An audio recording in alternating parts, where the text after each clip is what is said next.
Recently, I read one of Jacob's articles about sidewalk counseling since he's in Georgia and the studio is here where I am. And so I'm reading his articles. And I really like this article that he wrote called Why I Called the Police at the Abortion Facility last month. As we've been preparing this huge sidewalk counseling module that we're going to add to the Equip for Life course next year, certainly a thing that's been driving us, we want it to be very, very practical. In fact, the reason why it's taken us as long to research this module as it has, and we're still in research mode, is because there's certain kinds of very practical questions that we want to be able to answer definitively that are, it turns out, very hard to get definitive answers to. But we think it'll be just so much more helpful for the people who take that course if we can answer those questions. And so, at ERI, we care about being very practical. We like to get into the nitty-gritty and help you feel more confident, more comfortable when you go out, especially for the first few times. I think that makes people more likely to actually go out and have these really, really important but sometimes difficult conversations. And so I see this article as being very practical. Jacob is going to write about a pretty scary situation that happened at the abortion clinic and what he did and why, and follow up with 8 practical tips, kind of 8 takeaways from that situation, so you can kind of understand where he was coming from. So this is Jacob Nels on Why I Called the Police at the Abortion Facility last month. Jacob writes, "Unfortunately, there may be a time when threats or acts of violence against you become a reality while sidewalk counseling. It is important to know how to handle such a situation, and in particular, when and how to involve the police. When I arrived at the facility, there were already some sidewalk counseling volunteers there. I spoke with one volunteer who said that one of the abortion facility escorts, Rory, was acting particularly aggressive that day. He was physically pushing his way in between sidewalk counselors and abortion-minded people at the facility. A couple of hours later, I saw 2 sidewalk counselors persuade an abortion-minded couple outside the facility to come down to talk with them. Rory saw the sidewalk counselors in conversation with the facility's potential customers and started marching aggressively in their direction. I could see that Rory was going to try to break up their conversation, so I walked over to them to intercept Rory. I stood with my back to the couple and faced Rory. When he was about 10 feet away from me, he stuck his arm out horizontally at about shoulder height and continued to walk until he ran into me with his forearm.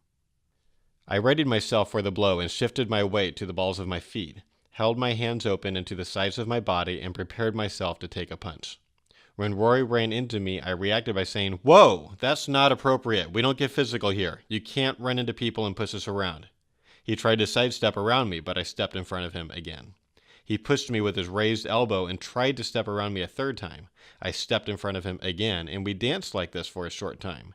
He tried to look over my shoulder and talk to the couple who had just left the facility.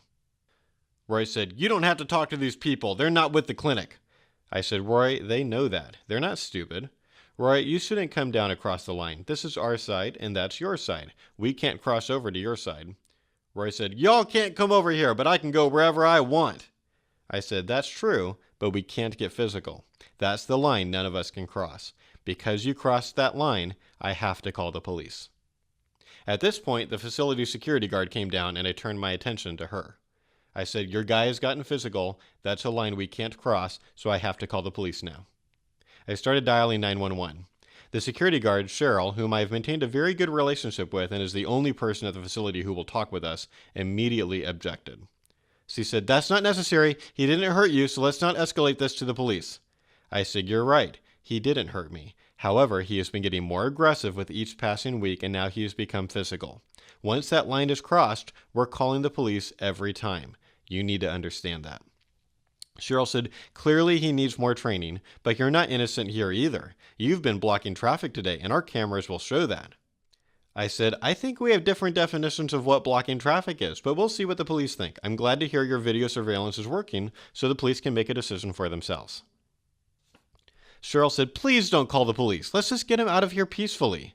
I said, "No." Here is the brief transcript of my phone call with 911. They said, "What is your name?" Jacob Nels. "What is the address of your emergency?" This part's redacted. "What is your emergency?" I said, I'm a sidewalk counselor here in front of and we're going to redact the name of the abortion facility, and one of the facility volunteers has become physical. I'm concerned things will continue to escalate if this is not dealt with by the police.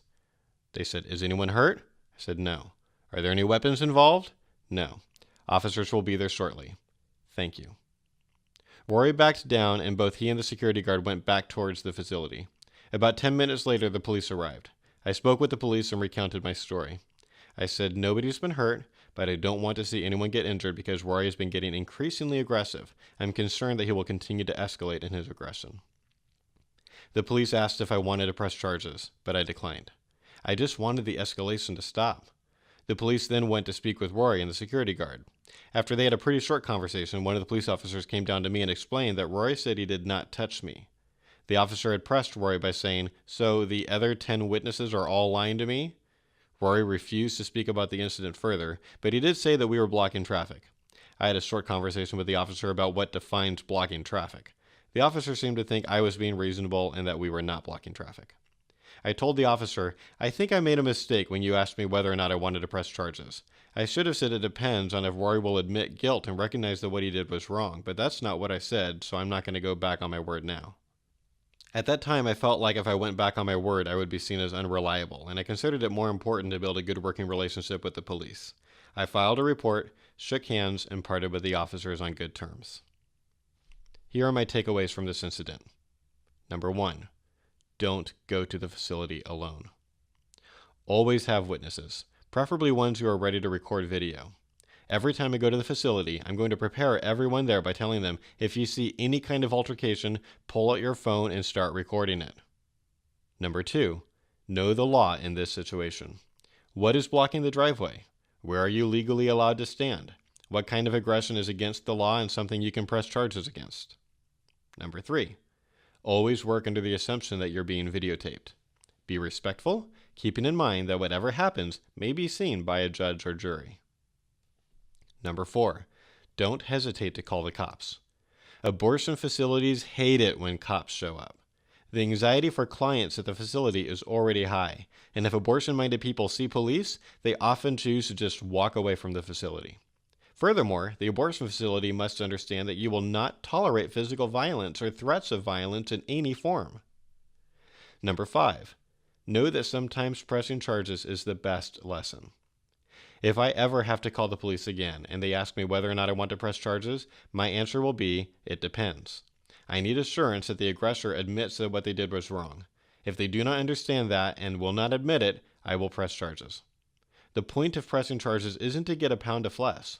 It's to discourage violent behavior. I'm only satisfied that it will sufficiently discourage violent behavior if the offender either apologizes or has to face some kind of consequences.